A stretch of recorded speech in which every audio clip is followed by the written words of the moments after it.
To me, it's not the question of the child, it's a question of society. What type of society do we live in? I don't think people say, well, dysfunctional household. We live in a dysfunctional society. Because Prison without the chance of parole. And their ability to express that they think that there are repercussions and in the way that I do think that we can do more to assist them. The question is, do we assist them before they get into the system?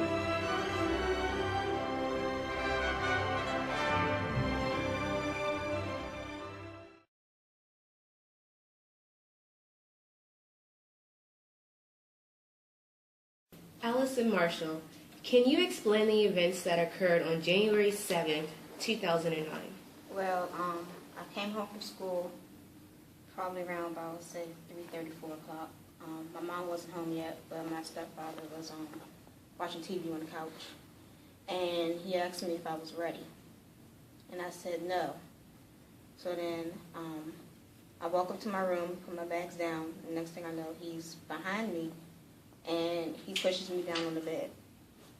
And I'm telling him, no, get off me, get off me, get off me. And he's still pulling down my pants, and in the middle of the act, I was trying to push him off me, but of course he's stronger than me. So I grabbed the closest thing to me, and which was a pair of scissors, and I stabbed him 5 times. And what is your current sentence? I have a sentence of life without the possible referral. Okay.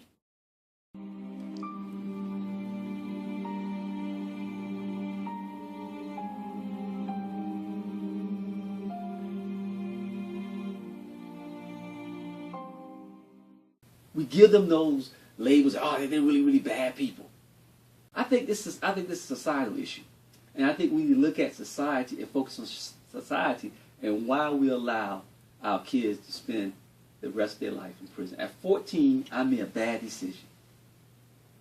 I took someone's life, and you said because I took someone's life, my behavior is the equivalent of an adult. If anything, I was the victim here. He was molesting me.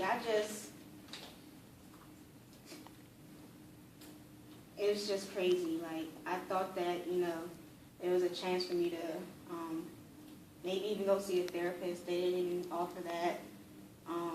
Even juvie, but to come straight to an adult prison, like, I was just 13 years old. Okay, how did you feel, or kind of take me back to your experience thus far at being in an adult facility? The first month that I came here, I cried every day. There's nobody to talk to, like nobody writes me. My family turned against me, my mother's side anyway, they turned against me. So I began cutting myself to at least feel something. I became numb after a while, so I started cutting myself.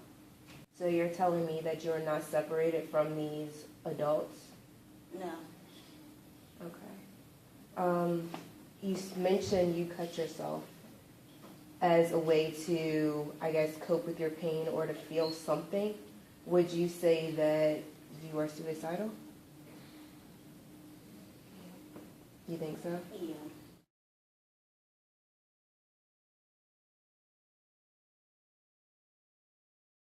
Do you think these juveniles fit into the adult prison population? That's the thing. They don't fit in the adult prison.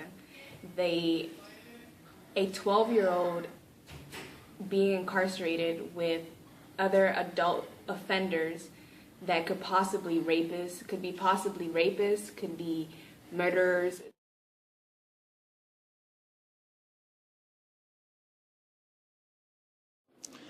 And do you believe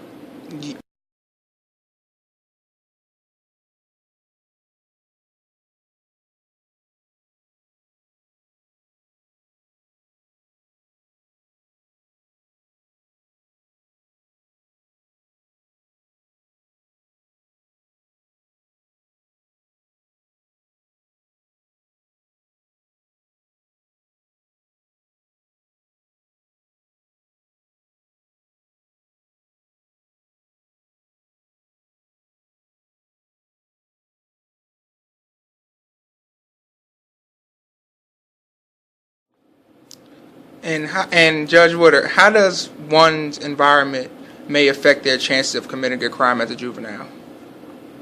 Oh, I do believe that environment has something to do with the chances of your committing a crime. A lot of the young people who come into court, they either don't have a support mechanism family-wise, or they come from a family where previous members have been incarcerated.